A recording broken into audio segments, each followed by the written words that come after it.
Demasiado humano. Asomarse al caos. Siempre me impactó la imagen esta del mingitorio de Duchamp.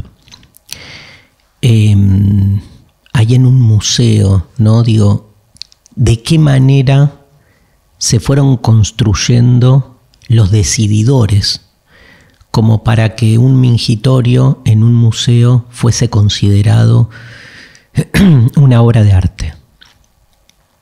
Siempre me impactó el límite del arte, de lo que se concibe en una época, un hecho artístico y cuál no, y una barrera muy ambigua, muy difuminada, ¿no? Entre lo que se concibe como arte y como no.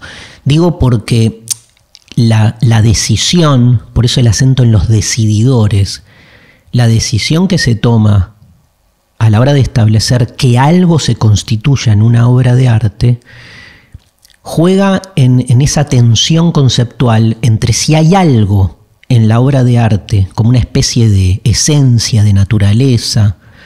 Recuerden ese famoso texto de Benjamin que habla del aura de la obra de arte, o sea, hay algo inmanente, interno, intrínseco en la obra que hace que sea arte, no sé, despliega belleza, genera algo en nosotros y entonces decimos, arte. ¿Por qué? Porque reconocemos el ADN artístico en ese objeto. La típica, ¿ves la Gioconda? ¿Tiene algo el cuadro en sí mismo que lo catapulta a ser una obra de arte? Pero es algo como más radiográfico, ¿no? Como lleva la sangre, el gen del arte. Esa concepción esencialista es muy potente, porque es la que viene dominando en todos los ámbitos en la cultura occidental. Frente a esto, del otro lado, uno diría, y por algo puse el acento en lo epocal, uno diría, no, a ver, en cada época histórica se toman decisiones conscientes, inconscientes, obviamente decisiones que tienen que ver con imposiciones también, acerca de lo que se considera que algo sea artístico. Y entonces, en otro momento de la historia, la Gioconda dejará de ser una obra de arte porque a nadie le pasará nada. No sé, a mucha gente ve la Gioconda y no le pasa un pomo. Lo que le pasa es que sabe que ese cuadro es un cuadro clásico ya. Y entonces lo que se da es como, digamos, casi como un consumo, porque tiene más que ver con eso, de saber que estás frente a un cuadro que los influyentes, la comunidad artística define como uno de los cuadros más importantes de la historia. ¿Te pasa algo cuando ves la Gioconda? ¿Te pasa algo cuando estás en el Museo del Louvre frente al cuadro y decís, me llega una especie de, no sé, fuego de rayo láser, ¿no? Que me transforma? A mí una película sí me transforma, no sé, un poema me transforma. Ni hablar una canción, con la pintura me es más difícil. Y ni hablar, no importa, porque a quién le importa lo que me pasa a mí. Cuento que me es más difícil, pero ni hablar con estas situaciones, si quieren más, donde lo artístico y lo político entran en cierta, digamos, colisión, que son las obras de arte de la vanguardia, que es el tema que vamos a trabajar hoy, ¿no? Que es el mingitorio, o sea, hay un inodoro en el medio de un museo.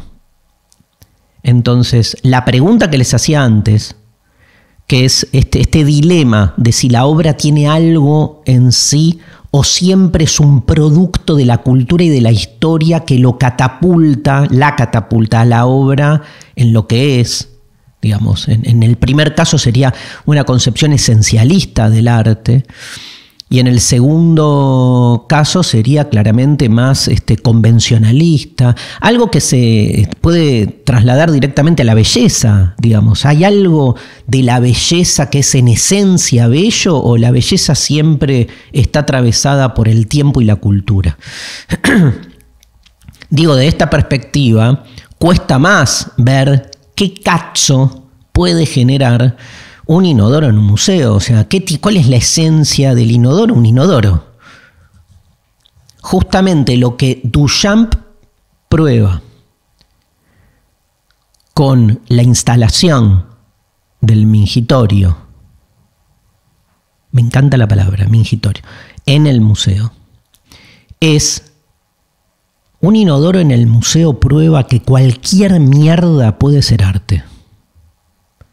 Porque el inodoro en esencia, ¿qué es? Un inodoro. ¿Qué es? Es un recipiente que sirve para excretar nuestras porquerías. Es biológico, ¿no? El funcionamiento del aparato excretor. Tampoco, no es cultural, no es que lo que se define mierda en una época puede ser, pero digo, la caca es la caca. ¿Sí? Pero cuántas obras de arte tienen que ver con eso, y como dice mi amigo el I Ching, hasta con mierda se construyen ranchos.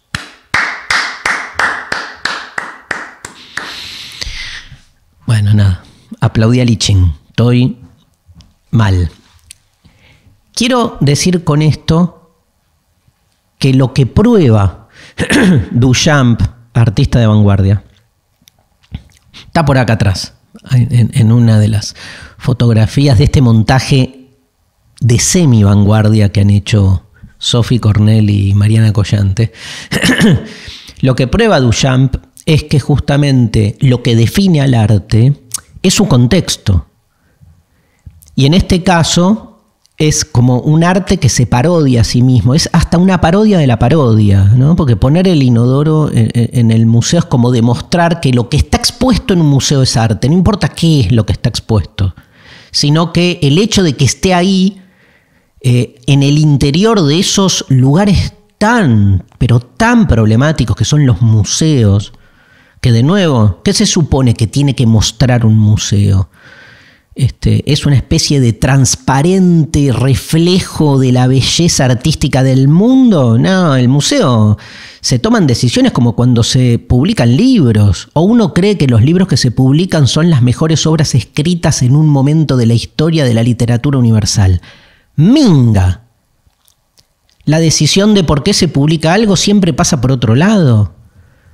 Desde necesidades económicas hasta amiguismos, hasta modas.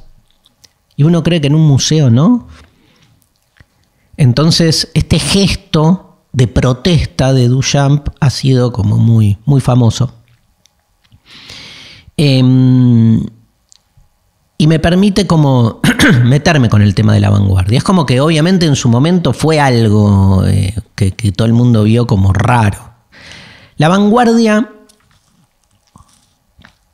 es un movimiento que tiene siempre un efecto bastante paradójico, que es que siempre que se establece una práctica de vanguardia, es inaceptada en su tiempo. Y el interés de la práctica de la acción vanguardista, su éxito, entre comillas, es su fracaso, es que nadie la entienda. Se suele decir, ¿no? Pobre vanguardia aquella que triunfa, porque de alguna manera todo el mundo la aplaude, pero en esa celebración deja de ser vanguardia. Porque si algo insume, enciende la acción vanguardista, es la necesidad de mostrarse disonante con su tiempo y por lo tanto de generar no solo una ruptura, sino una incomodidad. Una incomodidad que haga que uno realmente se replantee qué mierda estoy haciendo acá. Digo, ir a un museo y ver un inodoro es como, pero entonces, nada, meto un tornillo y también es arte. O sea, empieza como a desplegar en la cabeza de uno toda una serie de disquisiciones, de replanteamientos acerca de lo que hasta ese momento el sentido común, en este caso artístico, establece como normal. La vanguardia está adelantada a su tiempo, en un adelantamiento que, no necesariamente luego el tiempo alcanza la vanguardia. Hay vanguardias absolutamente efímeras, esporádicas, que han desaparecido sin dejar ningún rastro. Tal vez ese sea el modo más eficiente. Un poema vanguardista que todo el mundo lo lee y no entiende nada. Pero no es porque nadie entienda nada. Porque uno puede escribir cualquier pelotudez y nadie entiende nada. Se supone que hay una búsqueda de generar una especie de colapso de comprensión. Acá tenemos, ¿no?, al surrealismo, otra de las vanguardias que surge en un momento y genera esa perturbación propia de una lectura amena de los textos y lo que viene el surrealismo, lo que viene, bueno, ni hablar Dada, que también está ahí atrás, son vanguardias que vienen a decir ninguna lectura es amena. O sea, si la lectura es amena, es acomodaticia. Pero el arte tiene otra intención, por lo menos para los vanguardistas. Están buscando que el arte sea un despertador, pero no solo un despertador burgués, que uno se despierte y dice, qué bueno, consumo una obra de vanguardia y me siento un poco cool o rebelde, sino que realmente uno se pregunte hasta las entrañas, hasta qué punto aquello que que nos motiva en el día a día tiene algún sentido. Toda vanguardia es política en ese sentido, aunque no sea estrictamente una vanguardia de la política, sino una vanguardia artística. Vamos a escuchar nuestros invitados de hoy que van a tratar ese tema. Toda vanguardia es política porque toda vanguardia es un cachetazo. Es el martillazo nietzscheano, ¿no?, que descoloca, pero busca consecuencias concretas en lo que uno hace, ¿no? Me acuerdo siempre de otro, ¿no?, de estos ejemplos. Creo que eran unos poemas dadaístas que los poetas lo que hacían era como colgar unos... no me acuerdo si no era una práctica en el Cabaret Voltaire, que fue uno de los centros de la vanguardia histórica de la década de principios del siglo XX, en Zúrich, donde el dadaísmo empezó a tener sus primeras manifestaciones, que colgaban unos papeles atados como del techo, y entonces los poetas escribían poemas y mientras estaban terminando prendían fuego y el poema se incineraba sin que nadie nunca lo haya leído, ¿no? Entonces esta idea de un poema para nadie. Claro, desde una lectura mercantilista, productivista, utilitarista, instrumentalista, parezco el repechaje de Feliz Domingo, algo que nadie sabe de qué estoy hablando, pero no importa, búsquenlo. Palabras terminadas con ista que tengan una remisión directa en la mercantilización de la cultura. Tiré 4. Para la lectura que tenemos nosotros, no nosotros como persona, nosotros como tiempo, de post-vanguardia. Ojo que la vanguardia, no sé si saben, pero ya murió. Eso es lo peor de todo, lo que estamos hablando. Y vamos a ver de qué manera murió, si murió. Rompe con una lógica, que es ¿para qué vas a escribir un poema que nadie lo lea? ¿Cuál es el sentido de escribir algo que nadie lo lee? Todo el sentido. Digo, cualquiera que escribe, y más que escribe ese género tan desde las entrañas me sale, ¿no? Tan sanguíneo que es la poesía. No importa quién lo lea. Lo que pasa que, claro, después uno dice, falta algo. En realidad no falta, porque voy a usar un término muy problemático, porque la vocación poética en términos expresivos en realidad no necesita el lector. necesita, perdón que me vuelva tan, pero necesita la catarsis. Uno escribe porque necesita escribir. Ojalá que me lean, pero en ese ojalá que me lean hay una derrota. Planteamos así desde la vanguardia. Entonces, el gesto del poema incinerándose sin que nadie lo haya leído es una provocación. La vanguardia toda es una provocación. ¿Qué rescata? Rescata ahí algo de qué, miren qué loco, de la naturaleza originaria del arte.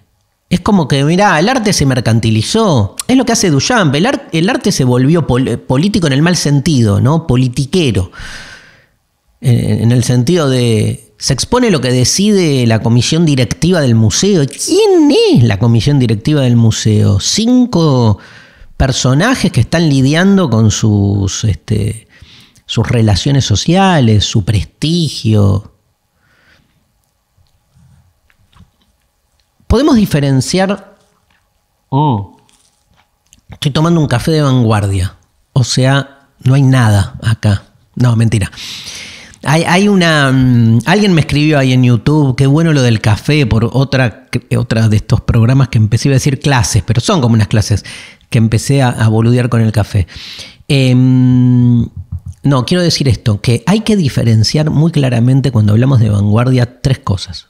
Por un lado está la vanguardia en términos históricos. O sea, hubo un movimiento concreto llamado vanguardia artística. Empieza en la década del 10 del siglo... Ay, mira, ya más de 100 años, ¿no? Del siglo XX. Y se desarrolla hasta la década del 20. En esas décadas del 10 y del 20 sucede eso llamado la vanguardia. Llega a la Argentina. Son muy famosas, ¿no? Las influencias, ni hablar en Borges y en los escritores de la época. Como un movimiento, ¿no? Como fue, no sé, el punk después. Hay un movimiento llamado la vanguardia.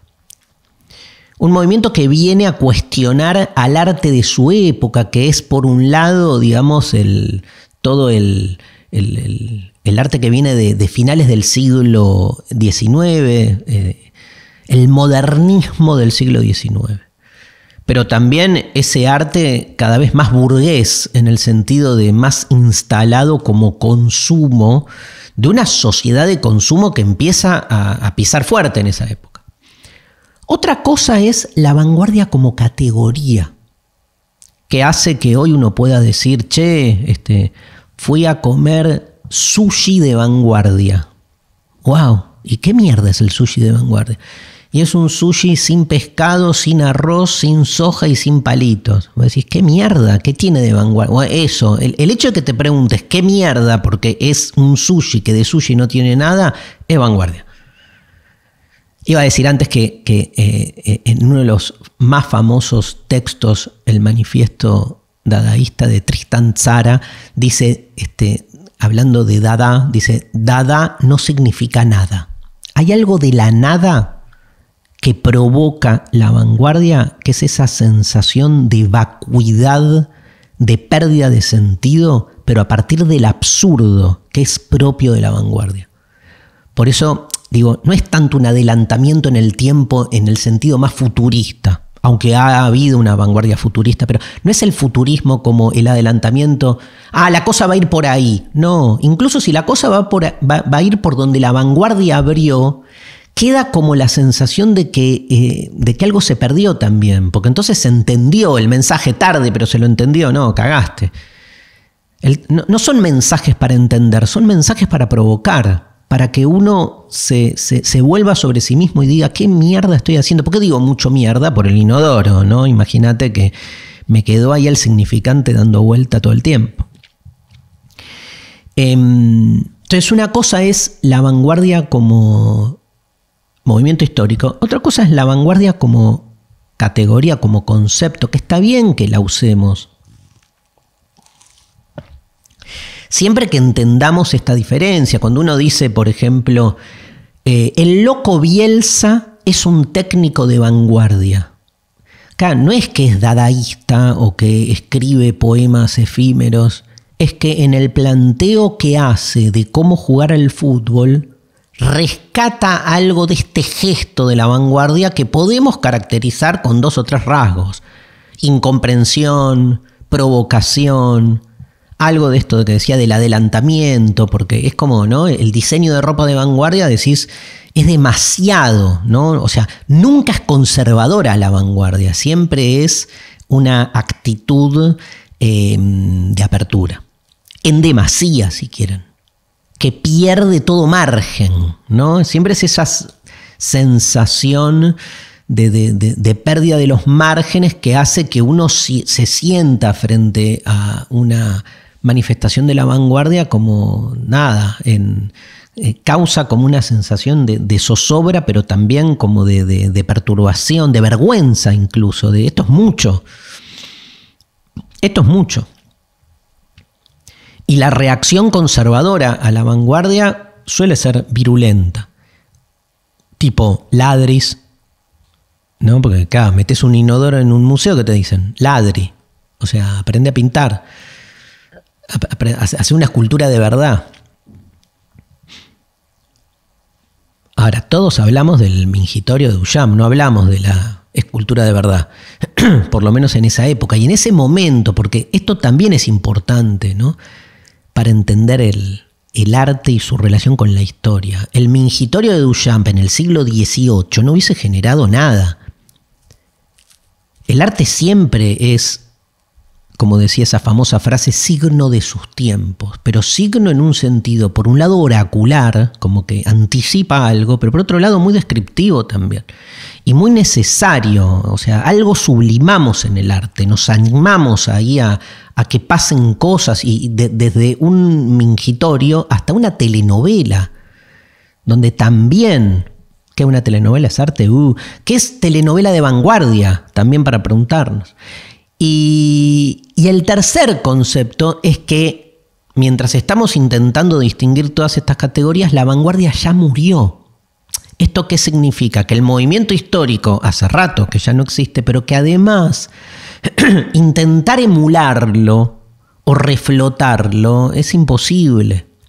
La muerte de la vanguardia o post-vanguardia es que queden como las gestualidades vanguardistas, pero totalmente subsumidas al mundo que la vanguardia quiso combatir. Por eso esa espectralidad vanguardista muchas veces se la visualiza casi como una traición. Incluso el que todo el mundo consuma artefactos vanguardistas, porque también la vanguardia se desparrama por el mundo del mercado, ni hablar por la política, es visto como algo negativo. Vanguardia y política es el tema que nos queda para el próximo bloque. Esto es Demasiado Humano en la Futurock. Demasiado humano. Salirse de control.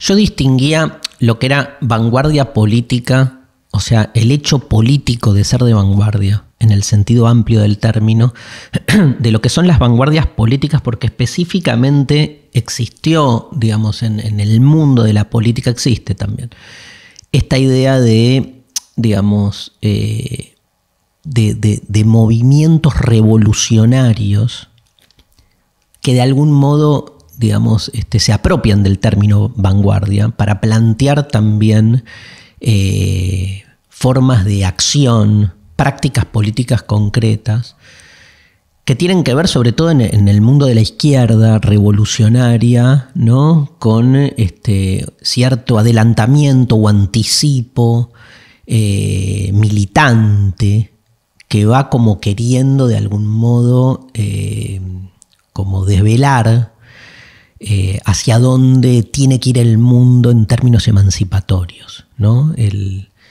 militante de vanguardia revolucionaria suele ser alguien, digamos, que se autopercibe en un lugar disruptor, pero también de mucha locuacidad y de necesidad de convencimiento, que es interesante porque plantea como una tensión con la vanguardia artística. El artista de vanguardia no quiere ser entendido. El militante político de vanguardia trae un mensaje que es digamos, no escuchado en su tiempo, pero necesita que ese mensaje empiece a convencer. Y muchas veces el riesgo es que en ese acto, en esa búsqueda cuasi evangélica de convencimiento, la vanguardia política perece, ¿no? Y el triunfo en este caso es su muerte. Pasa al revés, hay muchas revoluciones de alguna manera que necesitaron sacrificios, por decir así, ¿no? No lo estoy justificando, ¿no? Lo estoy leyendo como sacrificios para que después la cosa, digamos, prenda. En el arte parece al revés, ¿no? Como que en realidad no hay... el triunfo de la vanguardia es su derrota, ¿no? En la política parece que la derrota en su momento después garantiza un triunfo. La palabra vanguardia, avant-garde, de ahí viene del francés, digamos, tiene una referencia histórica a la guardia del rey, que eran quienes cubrían al rey en las batallas. Claramente la palabra vanguardia proviene de la narrativa militar, o sea, es un término militar. Por eso es muy importante ver que este término militar luego se utiliza en el arte, porque el arte de vanguardia tiene como esa instancia brusca, ¿no? Violenta, de choque. O sea, es básicamente un shock, un arte como choque, ¿no? En esa definición posible del arte. ¿Qué es lo que busca el arte si no es ese amarreo, esa zozobra? Y en la batalla habían como un cuerpo de soldados que estaban delante de la guardia del rey y que morían para que el rey no muera, digamos. Y abrían camino, básicamente, digamos, de nuevo, su sacrificio, su muerte garantizaba que después se triunfara en la batalla. De ahí viene la palabra que es utilizada en la modernidad, sobre todo artística, por estos artistas que se definen y se sientan representados por esta misma actitud. Vamos a escuchar a dos amigos que vienen trabajando en distintos ámbitos, teorizaciones sobre la vanguardia. Dani Lucena, socióloga y doctora en ciencias sociales, investigadora del CONICET, docente de grado y de posgrado en la UBA y en la UNA, estudia diversas iniciativas ubicadas en el cruce entre el arte, la moda y la política de la Argentina contemporánea, autora del libro Contaminación Artística, Vanguardia Concreta, Comunismo y Peronismo en los años 40, y con Gisela Laboró escribió Modo Mata Moda, Arte, Cuerpo y Micropolítica en los 80. A ver, que nos ayude Daniela a esclarecer la vanguardia esclarecida, a esclarecer un poco de qué se trata la vanguardia. Hablamos de vanguardia histórica en arte para referirnos a los movimientos estéticos de ruptura y avanzada que se dieron en los años del periodo de entreguerras, ¿no? Entre la Primera y la Segunda Guerra Mundial. Ahora, después de la Segunda Guerra Mundial, surgen nuevas prácticas artísticas renovadoras que reciben el nombre de neovanguardia. Y este concepto de neovanguardia viene con toda una crítica sobre cierta asimilación o integración de estos movimientos artísticos por parte de los museos, de las galerías y del mercado. Y acá aparece un nuevo actor que es la cultura de masas, que toma muchas de estas formas, ¿no?, de trabajo y estas estéticas vanguardistas y las mercantiliza y las masifica a través de la industria cultural y los productos que lo que hacen es de algún modo plantear una estetización pero lavada de todo el contenido más crítico disruptivo que tenía la vanguardia. Más que hablar de triunfo o de fracaso de la vanguardia, ¿no?, con esta neovanguardia surge esa discusión si triunfó o fracasó la vanguardia. A mí me interesa pensar en ese ese reservorio de recursos, de herramientas, de lenguajes, de procedimientos estéticos y políticos que la vanguardia nos legó y que lo podemos pensar en términos esto de posvanguardia, que es otra noción interesante más para lo contemporáneo, ¿no? Para pensar lo contemporáneo, posvanguardia como esa caja de herramientas estéticas y políticas que nos brindó la vanguardia y que aparecen hoy no ya tanto en el terreno del arte, sino en el terreno de los movimientos que buscan la transformación de la vida. Pienso sobre todo en el feminismo, en los feminismos, en la diversidad sexual y en el especismo, que plantean preguntas que están adelantando la discusión y que están poniendo ahí un interrogante sobre los modos en que organizamos y gestionamos la vida.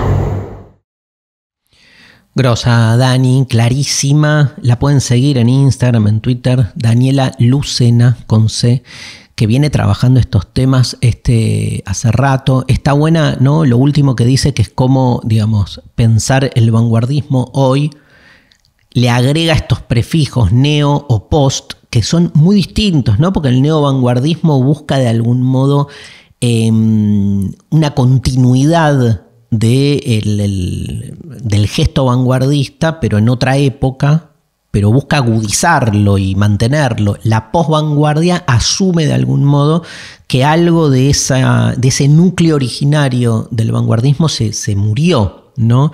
Y entonces quedan como retazos. El tema es ver qué se hace con esos retazos. Se descentró, ¿no? Ese vanguardismo histórico, y entonces queda como más, decía Daniel, estetizado el gesto. Está bueno, ¿no? Ver qué pasa, no sé, en el ecologismo, en el feminismo, si no son formas vanguardistas de replantear la política, ¿no? Básicamente, porque son movimientos que están como desplazando los modos de hacer política tradicional. Pero hay algo que dijo Dani con lo que me quiero quedar, que tiene que ver con la relación entre el arte y la vida. Porque uno de los, justamente, de los motivos de toda vanguardia tiene que ver con esa reconciliación entre el arte y la vida. Esto es, la vanguardia histórica promovía que nuestra vida cotidiana, insulsa, fría, analítica, trabajosa, digamos, como desangelada me sale, empezase a tener onda. Y tener onda significa esta idea modernista que permanece en la vanguardia, que tiene que ver con vivir como si nuestra existencia fuese una obra de arte. O sea, que todo lo que hagamos esté atravesado por la belleza. Poder como crear acontecimientos bellos en las prácticas supuestamente más, inmunizadas a la belleza. O sea, ¿qué belleza vas a encontrar yendo al baño? ¿Qué belleza vas a encontrar yendo todos los días a trabajar a un trabajo que te chupa un huevo? O sea, el viaje, el transporte público, los trámites. Yo que soy tramitefóbico, imagínense cómo puedo reconvertir en algo bello, hasta artístico, hacer una cola en el banco, ¿no? O lidiar con la página de la FIP. Pero bueno, la propuesta, digamos, la utopía vanguardista era esa. Entonces se va transformando. Daniela lo trabaja, creo que en alguno de sus libros, o la he escuchado más de una vez hablar de esto, ¿no? De cómo entonces, cuando uno piensa una casa de vanguardia, puede pensar una casa donde nada funcione como tiene que funcionar, que es como, qué casa de mierda, ¿no? Tipo, es de vanguardia, tiro el inodoro, la cadena no funciona, prendo la hornalla y no tiene gas.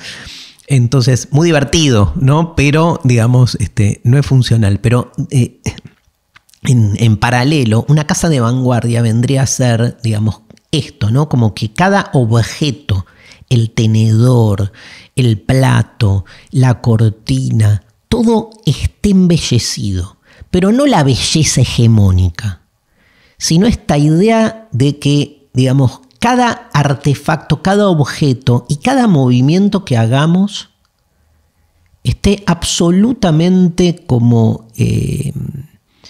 entregado a la producción de belleza. Bueno, ¿cuál es el riesgo de esto? El consumismo, que ahí Daniela lo anticipa. Por eso en esa época donde la vanguardia triunfa y de repente uno empieza a encontrar motivos vanguardistas en publicidades, uno empieza a encontrar que puede consumir o puede ir a ver al museo, o sea, obras de arte vanguardista. Digamos, de alguna manera el mingitorio de Duchamp supone que el museo no tiene sentido. Uno no debería ir más al museo. Es la última obra de arte posible de ser contemplada, la de Duchamp. Ni hablar cuando le pinta bigotes a la Gioconda. Le pinta bigotes a la Gioconda y firma Marcel Duchamp. Es mía la obra, porque la intervine, la hice propia. Aparte escribe, ¿se acuerdan? Escribe como unas letras L-O-O, creo que era así, C-H-Q, que vos la lees medio en francés y se lee como ella sonríe porque le duele el culo o algo por el estilo. Que es como, digamos, la irreverencia total frente a la sacralidad de la obra de arte, ¿no?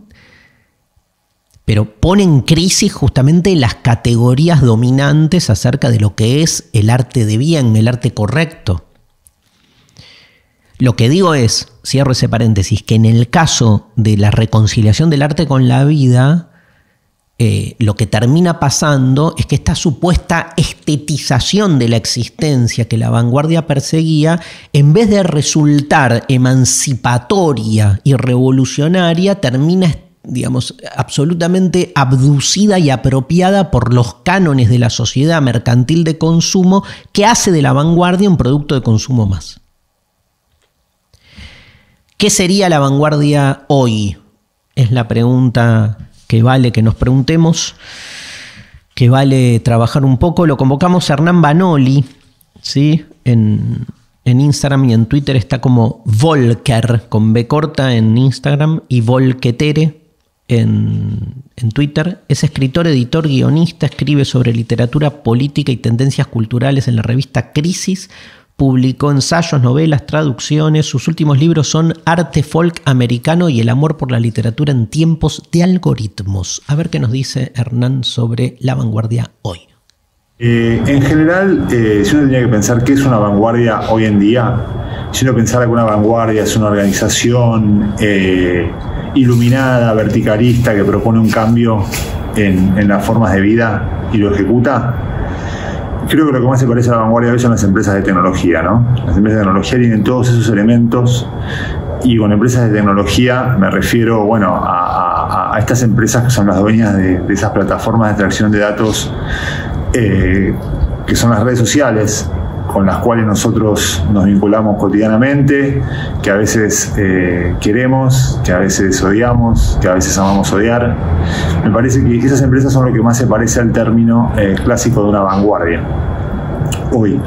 Ahora bien, me parece que también traicionan al sentido que se le quería imprimir al término de vanguardia, y que por lo menos la escuela de Frankfurt, creo que cuando pensaba en vanguardias, no pensaba en estas organizaciones que tienen una relación tan lineal con el progreso, ¿no? y con los modos de organización social existentes, sino que las vanguardias, en esta idea de ser avanzadas que también retroceden, o al menos como se pensaban en la modernidad, tenían como característica principal la capacidad capaz de tratar de gestionar lo arcaico, ¿no? Siempre incluir términos antiguos o, digamos, ya sobrepasados, incorporarlos, formas quizás de barbarie que no tienen tanto que ver con el progreso, y proponer modos de vida, modos de mirar, formas de entender las relaciones sociales alternativas. En ese sentido, me parece que la segunda pregunta que se desprendería de qué es una vanguardia hoy, o cómo podemos pensar el término de vanguardia, es el de la diferencia entre una vanguardia política y una vanguardia estética. Yo tengo la sensación de que hoy en día una vanguardia que sea plenamente estética no tendría ya demasiado sentido por el estado de las cosas, ¿no? Por el desarrollo de las industrias culturales, de la tecnología, por cómo digamos, se descentralizaron las formas de producción de sentido, por cómo los mundos del arte en general están desjerarquizados, sin centros claros.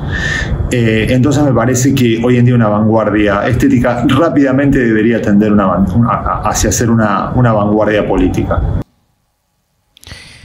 Muy bueno, gracias Hernán. Muy bueno todo, ¿no? Pero el inicio, pensando el vanguardismo en las empresas de informática, digo, provocativo, ¿no? Pero es verdad, ¿no? Y esto es como algo que atraviesa toda la filosofía de la modernidad. Es verdad que esta necesidad de innovación y ruptura, dos términos que van de la mano, innovación y ruptura permanente, que irrumpe, ¿no? En la modernidad y que alcanzan su paroxismo con la vanguardia, no son, digamos, categorías que quedan circunscriptas únicamente a los aspectos utópico-emancipatorios, tanto del arte como de la política, sino que ser innovador y de ruptura es una tendencia que después, digamos, desborda los límites de las prácticas revolucionarias y se vuelve, diría, todo lo contrario, como una tendencia propia, por ejemplo, algo que Marx visualizó desde el inicio en el capitalismo, que es que la revolución propia de los medios de producción era fundamental a la hora de garantizar una mayor expansión del capital, una mayor tendencia a la acumulación. Entonces, digamos, esta idea de estar siempre innovando casi en un lugar de adelantamiento permanente puede tener un objetivo de liberación o puede tener exactamente el objetivo contrario, que es encontrar las estrategias más atinadas para que un mercado, el que sea, se despliegue cada vez más. Imbuido, munido todo ello de una especie como de halo de emprendedorismo creativo que hace de la empresa de vanguardia una empresa revolucionaria. Entonces, claro, queda tan, digamos, desideologizado el término, queda tan en el mal sentido neutro, que puede ser, obviamente, utilizado para objetivos exactamente inversos a aquellos por los que en su momento, en los que en su momento surgieron estos conceptos, ¿no? ¿Se puede ser de vanguardia hoy? Yo creo que sí, entendiendo, digamos, que no son prácticas totales. O sea, me cuesta más pensar una existencia de vanguardia en un sentido así omnímodo. Lo veo más como desde una existencia más fragmentada, ¿no? Como que, yo qué sé, digamos, en esta forma de la existencia que estamos padeciendo hoy en día, que tiene que ver con un mundo que nos licúa y nos vacía. Me parece que hay un estado de fragmentación interior que es una forma de resistir, porque es una forma de resistir a la tendencia disciplinante y sobre todo a esos dispositivos que nos abducen de manera integral. Hay que desintegralizar hoy. Destotalizarnos, ¿no? Y entonces hay lugares donde realmente apostar al vanguardismo en esos lugares suelen tener como, digamos así, un poco de aire, nos renuevan, ¿no? Digamos, yo qué sé. Yo siempre intenté ser medio de vanguardia dando clase. Y no es que estaba cambiando el mundo, ¿no? Pero bueno, digamos, me peleé contra formas canónicas de la pedagogía tradicional. Nada, uno dirá, y terminé ahí tomando examen y haciendo las mismas pelotudeces que criticaba, pero yo creo que generás como una diferencia. Ser de vanguardia hoy por ahí es poder seguir todavía generando una diferencia, que no es poco. Darío Stanraiver es demasiado humano. 7ª temporada en Futurock. Mirá qué libro que vamos a presentar hoy en el bloque auspiciado por por el Grupo Planeta. Argentina bizarra, los incidentes más insólitos de nuestra historia, por Matías Bauso. Ya lo necesito ese libro. Pero aparte el libro... Mira, es hermoso. La edición... No es de vanguardia, no. ¿Te acuerdas uno que presentamos alguna vez de Sex Barral que no tenía título? Sí, uno blanco. Uno blanco, completamente. Sí. No tenía ni título, ni autor. No tenía Era una novela. nada. No tenía nada. Nada. Y bueno, lo que comentabas vos. De una. Bueno, este libro, Argentina bizarra. Todo era tan insólito que seguro era cierto. Reza uno de los epígrafes que abre Argentina bizarra. La frase, obvio, es de Ricardo Piglia y define el libro escrito por Matías Bauso para dar sentido a las palabras que se combinan en el título. Porque este país es exactamente así. Insólito, extravagante, magnético, aterrador, adictivo, apegado siempre a la premisa del te amo, te odio, dame más de Charly García. Argentina parece el reino de la paradoja. Muchas veces lo que sucede va en contra de la lógica y es también la tierra de la hipérbole, de lo exagerado, de lo fuera de dimensión. Eso explica el autor, Matías Bauso. Para demostrarlo, ahí están estas historias que escribió con celo, gracia y una pizca de malicia. Tesoros perdidos, nazis encontrados, presidentes fallidos y fallados, timadores de escasa moral y alta picardía, sobrevivientes del Titanic, nubes de Úbeda, domicilios en médanos, qué viejos que somos, ¿no, Marian? Héroes de verdad y de mentira y otras delicias del ser nacional. Todos ellos forman parte de la explicación tragicómica de por qué somos lo que somos en este notable inventario de la historia no oficial argentina. Matías Bauso es escritor, abogado y periodista, autor de los libros Una épica de los últimos instantes, El deporte en el cine, 78 historia oral del mundial y Racing, una pasión explicable. Actualmente escribe para Infobae y da talleres de escritura creativa. ¿Te interesa, Marian? Me encantan esas historias así dislocadas. Pero me lo llevo yo, ¿eh? Bueno, le sacamos fotocopia. Mirá, no se puede. ¿Cómo leer este libro, El fin del mundo? Macedonio restaurador de agrados y placeres, el día que los nazis llenaron el Luna Park. Algunos de las historias que va contando acá, que son un montón. Necesito saber qué pasó con todo eso. El Führer, el día que envenenaron a Perón. Muchos nazis hay, ¿eh? El nazi que mataba por placer, etcétera. Bueno, muy interesante el libro. Sí. Y Mariana nos trae su columna literaria de todos los lunes. Bueno, yo traje un escritor norteamericano que se llama Jesse Ball. Salió hace muy poquito este libro que se llama Los Niños 6. Me llegó, me lo mandó la editorial. Muy bien. ¿Viste? Bueno, vos que te quejás que me mandan a mí y a vos no. Yo creo que Planeta me mande ¿Argentina bizarra? Sí. Bueno. Porque necesito saber qué pasó con todo eso. Pero bueno, volvamos a Jesse Ball, que me parece que es... Me costó elegir para hoy, porque no quería elegir lo que ya se sabe que es de vanguardia. Porque ya sabemos que es de vanguardia. Claro, pero es medio de vanguardia. ¿Quién? Jesse Ball, ¿no? Y no está en la corriente eso sí. Que debe estar, ¿no? Claro. Que supuestamente son estas literaturas del show. Bueno, él va por otro lado, toma algunas cuestiones como, sobre todo el humanismo, y sus personajes son siempre o adolescentes o niños, niñas. En este caso son 6 niños. Te cuento brevemente qué pasa en este texto, que hay un sonido muy fuerte que mata a todas las personas mayores de 10 años. Wow. O sea, es un apocalipsis total. Los pibes no saben qué pasó.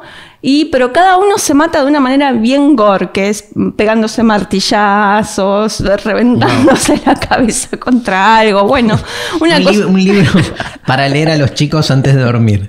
Exactamente.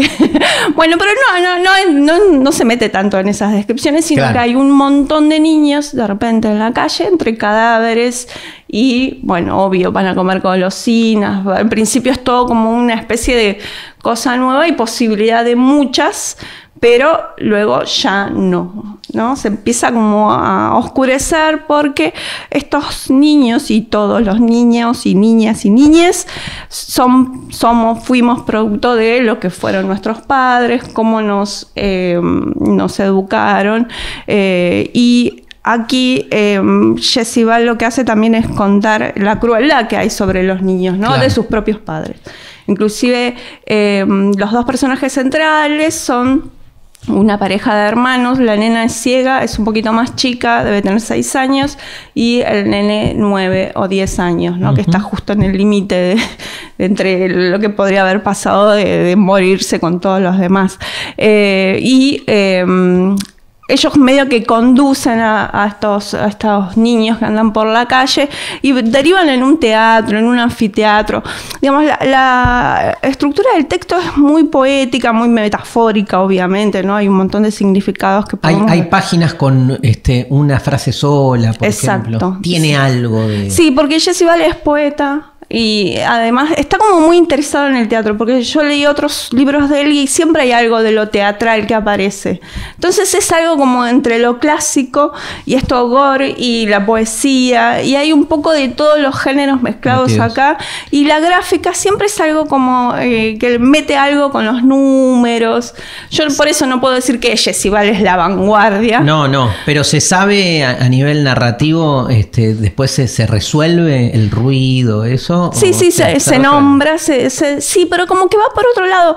Y es como la recuperación de lo humano, de lo mínimo, de la posibilidad de que, bueno, hay una hecatombe. ¿Qué vamos a hacer con esta hecatombe? ¿Que hay posibilidades de que los niños sobrevivan y funden otra comunidad o no? ¿O todo se va a extinguir? ¿Es para leérselo a mi hijo de 11 años?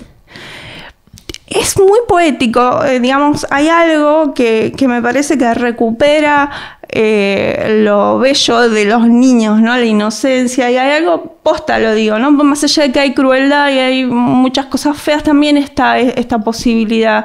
Yo creo que tus niños lo tomarían con mucha sabiduría, porque lo que él demuestra en este libro y en otros es que hay algo esencial, no sé, o es lo que quiere demostrar él, hay algo esencial que tiene que ver con cierta sabiduría, con la noción del otro como algo propio también. Está buenísimo, y esto que decís de encontrar en la niñez una forma, primero de supervivencia, pero después de construir un mundo otro, ¿no? Sí, desde un lugar distinto. Total, sí. Y de rebeldía total.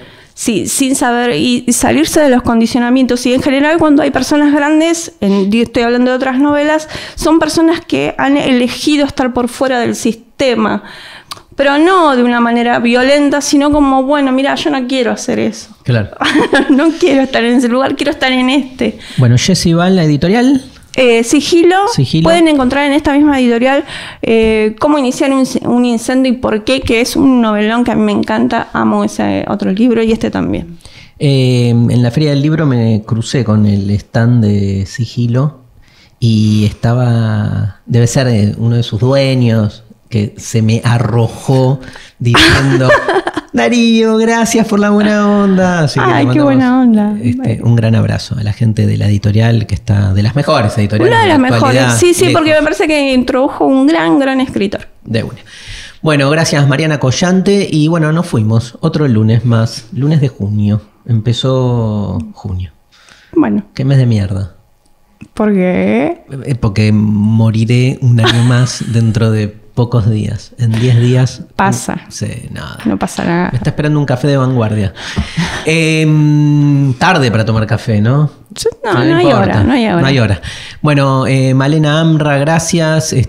Lautaro Monzani, gracias de parte de la FUTU. Mariana Collante, Sophie Cornell, los que hacemos este programa que tanto queremos. Un beso a María. María. Ay, Demasiado Humano en la Futurock. Hasta el lunes que viene. Lunes de 20 a 21 hay Demasiado Humano. Darío Stanraiver. Futurock.